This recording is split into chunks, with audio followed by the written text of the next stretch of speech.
రేవంత్ రెడ్డి నిన్న అసెంబ్లీలో రైజ్ చేసినటువంటి పాయింట్ ఏదైతే అంటే ఆంధ్రప్రదేశ్ వ్యవహారం తెలంగాణలో చర్చకేం వచ్చిందంటే ఇక్కడ ఏమంటున్నారు, నీళ్లు కేసీఆర్తో కుమ్మక్కై కేసీఆర్కి నీళ్ళు ఇచ్చేస్తున్నాడు, మనకి లేకుండా దోచిపెడుతున్నాడని మాట్లాడుతూ ఉంటే అక్కడ జరిగిన చర్చ అంతా కూడా ఆంధ్ర వాళ్ళు దోచుకుపోతున్నారు అన్నటువంటి దాన్నే ఇవాళ వైసీపీ వాళ్ళు ప్రొజెక్ట్ చేసుకొచ్చారు.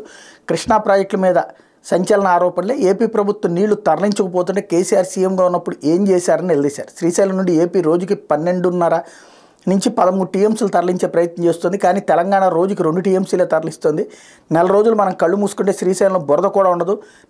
వీళ్ళు జగన్ని పిలిచి పంచపక్ష పారాయణం పెడితే ఆయన బొక్క పెట్టిండు అంటూ ఏదైతే రోజా పెట్టినటువంటి ఫుడ్ తినేసి కేసీఆర్ ఇట్లా చేశాడు అన్నటువంటి కోణంలో కుమ్మక్కైపోయి ఆంధ్రాకి నీళ్ళు ఇచ్చేస్తున్నాడు అన్నటువంటి కోణంలో ఇక్కడ బేసిక్గా అందరికీ తెలిసినటువంటి అంశం ఏంటంటే ఎట్లాగూ నీళ్ళకి సంబంధించినటువంటిది ఏది కృష్ణా బోర్డుకే ఇచ్చి తీరాలి, కానీ దాన్ని నువ్వు ఇచ్చావని చెప్పుకునేటటువంటి దిక్కుమాలిన వ్యవహారం తప్పించి ఇక్కడ విభజన చట్టానికి సంబంధించిన టైం వచ్చేసింది.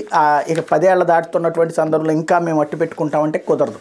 అది కేసీఆర్ అయినా కుదరదు, లేకపోతే రేవంత్ అయినా కుదరదు. కాకపోతే ఎవరికాళ్ళు ఎదుటోళ్ళ మీద తోసుకునేటువంటి వ్యవహారం నీళ్ళు ఇక్కడ జగన్ పట్టుకుపోతున్నాడు అన్నటువంటి కోణాన్ని ప్రొజెక్ట్ చేయడమే ఇక్కడ వింత.